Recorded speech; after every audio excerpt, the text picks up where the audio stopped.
Clay. Hello, Lynn. Hi, everybody. Hello, everybody. What you doing? I hope they're laughing.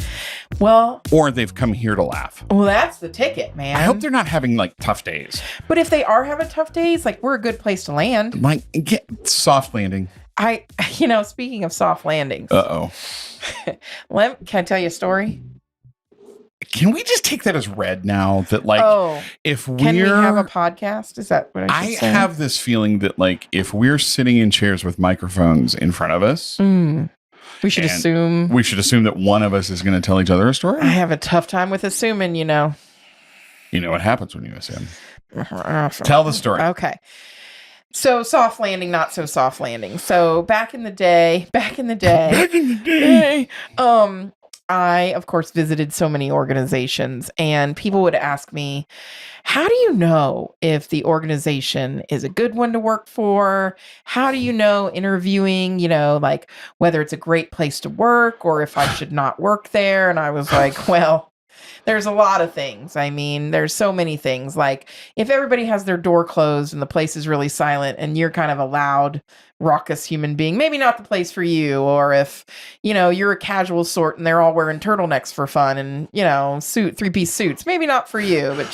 But this is my true ever-loving test. Wearing turtlenecks for fun. I had a VP who was a client. She wore turtlenecks for fun, a very stern woman, but she loved me for some reason. And I think it was because I knew what I was doing and I told the truth. And she wasn't used to that. But I digress. Yes. I know how to tell whether a nonprofit is a healthy place to work or not. Okay, tell me. And not healthy like they serve, smoothies in the break room. But it does involve the break room. Okay. So when you go into a nonprofit, you have to go there physically. Zoom interviews won't do it. Nope. You got to go there physically. And for those people who are working in a remote environment, I don't know the equivalent yet, but I will work on that as the months progress. You are in a bad workplace when everywhere you turn, there are passive aggressive signs. So let me give you some examples of my favorite. Oh. And there are two places in which the workplace culture really shows itself at a nonprofit. Yeah. The two places of most intimacy, the bathroom and the kitchen. Yep. So as a lady, if you go in the bathroom, or a person who identifies as female, and you see signs like, please be a seedy, wipe the sweetie. Seedy. Wait, huh? I didn't do that right. That made you laugh. Please be a sweetie, wipe the seedy. Oh. Or look before you flush and wipe up after yourself. Yeah. Or please don't flick your hands with water on them. Please use towel. Anything with the words please and then a passive aggressive statement and then an emoji usually, or clip art. Oh. Yeah. Clip art of some sort in the bathroom. Spray the poo-pourri after you, or go on the fourth floor, right? If it's that bad, go home, things like that. Yeah. And then the other place is the kitchen. The kitchen, where if you see signs that say things like, I'm not your mother, wash your own dishes. Your mother does not work here. Clean up after yourself. Yes. The other one is passive aggressive things around food. So these are Jake's LaCroix. If you steal one of Jake's LaCroix, Jake will go home for the day. Honestly, it's usually something around the dishes. Something around the dishes, yep. Or the Keurig coffee maker, and what to do with the pods afterwards. Or the mass industrial coffee. The brewmate. The brewmate. You're right. Right. And, we provide this as a courtesy to you to enjoy. And if you can't take responsibility for it, we'll take it away. Because threats and signs in public places are always a sign motivational. Of healthy culture, right? Yeah. And then one time I went into an organization and they went above and beyond. Not only did they have coffee, but they also provided a refrigerator full of soda, Dr. Pepper. You can tell what state this is in. Diet Dr. Pepper, Diet Pepsi, Diet Coke, regular Pepsi, regular Coke. Look, different varieties of water, sparkling water. And it wasn't just for guests, it was for the employees. Right. And there was a sign taped to that refrigerator that said, We see you taking 2 extra Diet Cokes home from work every day. Please stop, or the soda refrigerator will stop for everyone. Undersigned management. There's one organization that I worked for that they provided sodas for guests when guests would come for meetings. That's nice. I like when they do that for consultants. Et cetera. And, and they were kept in the refrigerator. And there was always a sign, these are for guests only. Right. Well, then, okay. But have you seen this at other places? Because there's a third place where you can really tell culture, and you can really tell if this is a good, healthy place Some of these, our listeners right now are looking around. Oh, totally. And totally. By the way, totally. Okay, I'll get to this after our snack break about the people that make the signs, but tell me the third place, Clay. The third place where you can tell. Okay. The reception desk. Oh.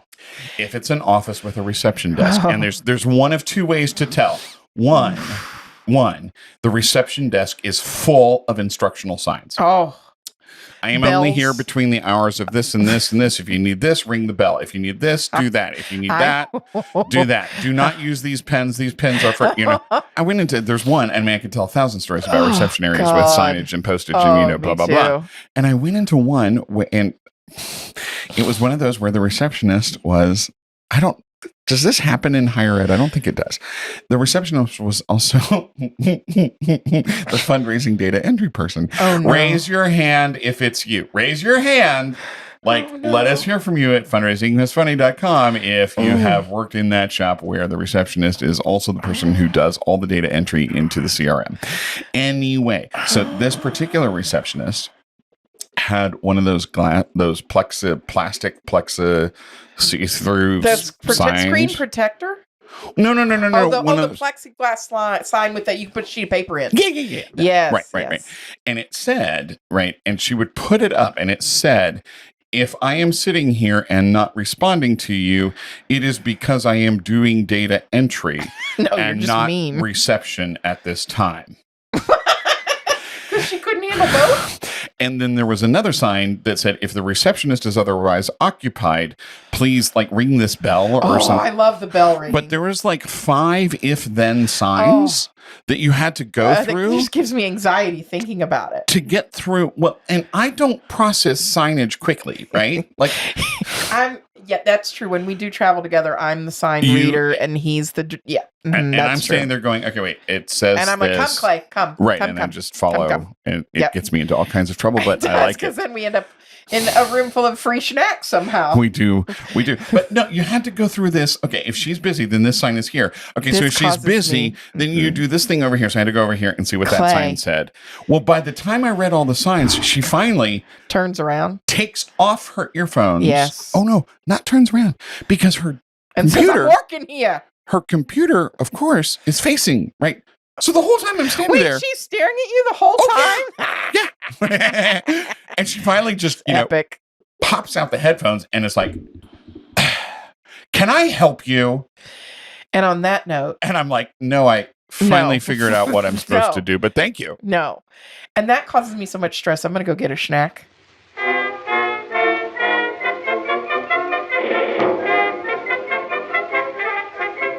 So we were talking about how do you know a good workplace culture and how do you not know one, and some of the passive aggressive signs. Well, let me tell you another one. Uh-oh. I don't know if y'all have had this or you've ever seen this, but this one is very popular in what I would call a shared space environment. A cubicle farm?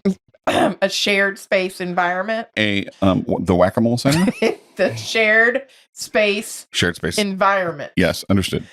That's what leadership calls a cubicle farm. Okay. It's like residence halls or dorms. Okay. And we have our vernacular. Yes. Over here. Have you ever seen the person with literally a rear view mirror, the round circular ones? Because their back faces people. Yes. And they want to see who's coming. I actually had one for a while. It tells me that you don't trust, and that we shouldn't trust you, because if the big boss is coming, you're going to clear off what's on your screen and move to a spreadsheet.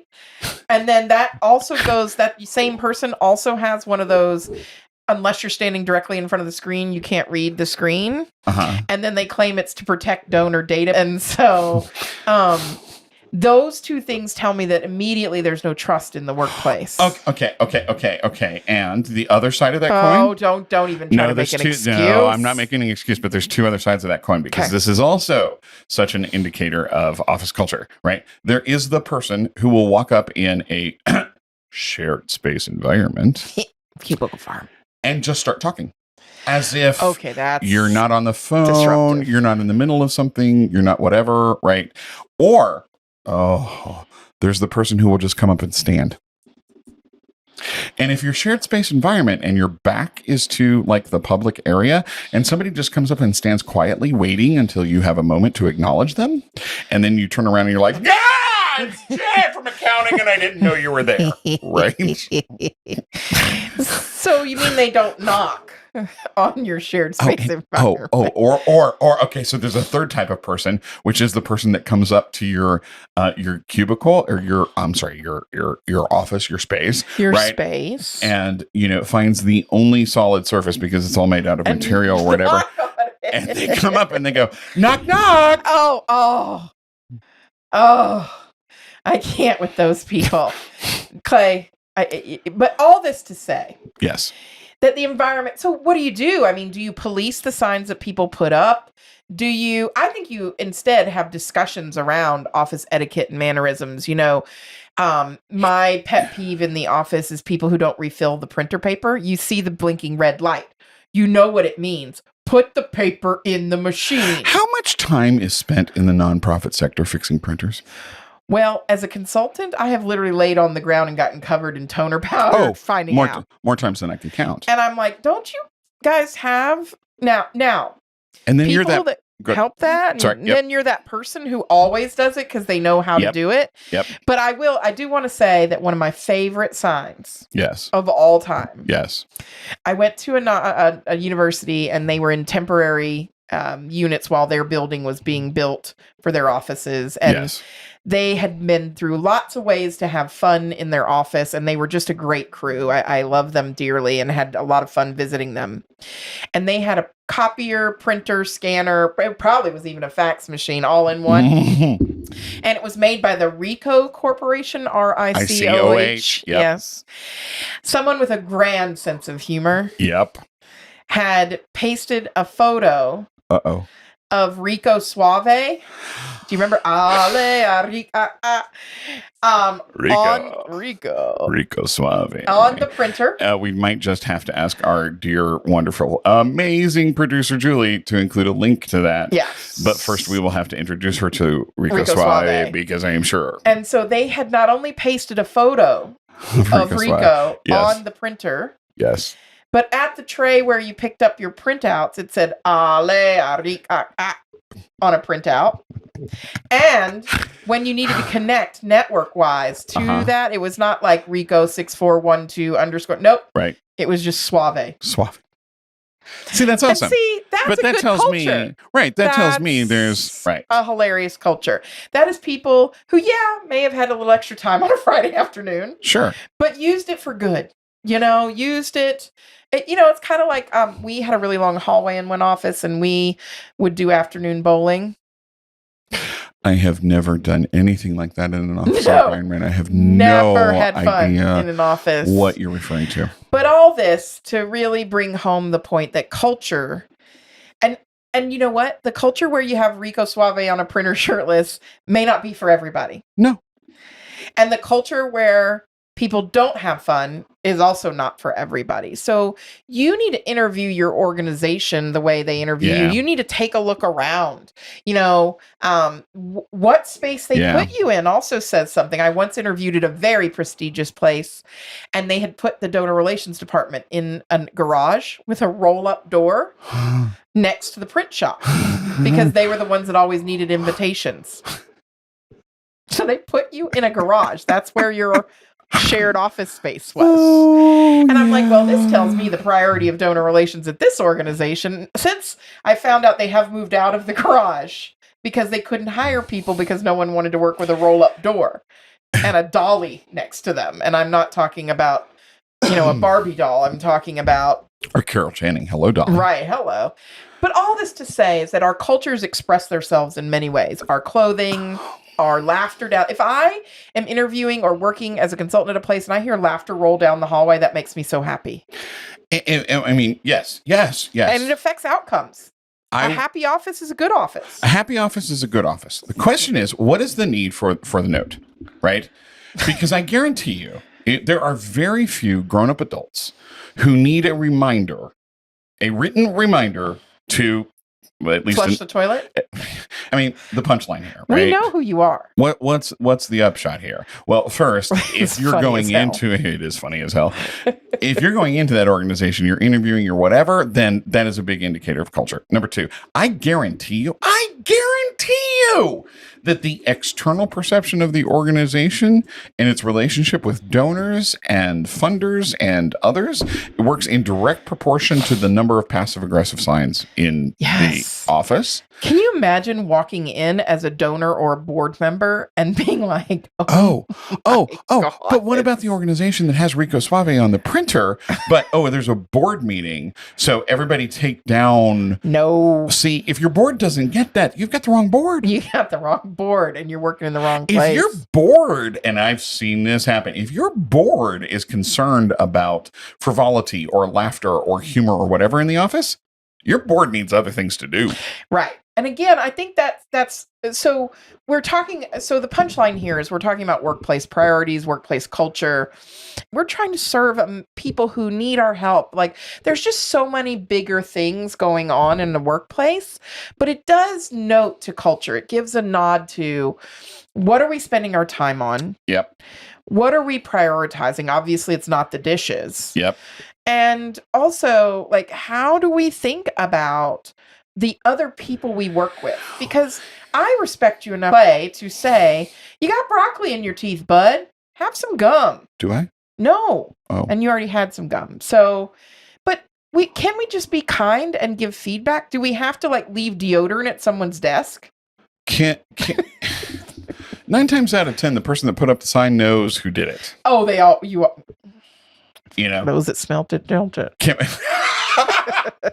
Oh my God, we are 3 today. We are 9. Can we are 9. Here's to me, this is the punchline. 1, for the people that are living with it and dealing it every day. I'm sorry. I'm sorry that you have to put up a sign. I'm sorry that you have to read a sign. Pull it down. But what can you do, right? What can you do on a daily basis? Don't put up the sign. Don't sprinkle on the seat. Like, these are simple things. And if you do, just clean up. If you're in leadership, if you are in a leadership role, it is very easy to roll your eyes at the person who's stealing food from the refrigerator, the person who is leaving a mess in the bathroom. It starts with you. Absolutely. And sometimes our leadership might be the worst offenders. And if here's the thing, if you're in leadership and this is happening, figure out why. Because why. This is an indicator to you that your culture is off. Yes. And if you're new in an organization and you've just landed there, soft landing, go all the way back to the beginning. Nicely done. You're welcome. Culture is everybody's responsibility. Culture eats strategy for lunch. I mean, it really does. You can have all the strategy in the world, but if Marge is spending her days clicking on word art and making signs and looking in her rear view mirror at her desk, counting the sodas. Oh, inventorying them. You know, we have bigger problems. And if we can't be thoughtful enough, then we really have to do it. So here's what I am dreaming about, Clay. Tell me. Because I don't have much of a life. Fundraisingisfunny.com. I want you to submit. You can do it anonymously. We won't tell where it is. Or the memes. You can send those. But what's your best office sign? Yes. Give us the passive aggressive. The best. It could be the Mayo Clinic and we won't sell you. No, it could be sweaters for penguins. We're not snitches because we don't like stitches. Give us your best sign. Give us your best sign. Lynn, can I leave us with this sure. just quick story? Other than being kind? Being kind. I did work in one office where we had an ongoing problem with food being stolen out of refrigerators. So people would bring food, for lunches or dinners or whatever. Maybe somebody's hungry. And people would store it there. And we went for weeks with food disappearing. And it was passive aggressive science. If you just must up, the refrigerator is going to go, blah, blah, blah, blah, blah. Our senior VP came out. And we had a big central room. And we would do announcements once a week and, all company meeting. And our senior VP goes, hey, I've set up this process and named a box where you could put your name in or an email address or whatever. I've set up this process. It is completely anonymous. If you are so hungry that you need to take somebody's food out of the refrigerator, please get us your information and we will make sure that you have lunch. That's how you do it. Changed the culture. That's what I was going to say. I bet the person's hungry. Or, you might get mad because there's a sprinkle in the tinkle, but maybe somebody has a disability or maybe somebody has hurt themselves and you aren't aware. Yeah. Or they have something going on. So let's give some grace. And kindness. And kindness to people. In all things. Everything. Now, some things are just unacceptable. Like, sure. I don't know. Well, no comment on the word clerk also is, that's a great movie. But all this to say, share your thoughts, share with us. We'd love to see you at fundraising.isfunny.com. And we can't wait to read your signs. Have a good one, everybody.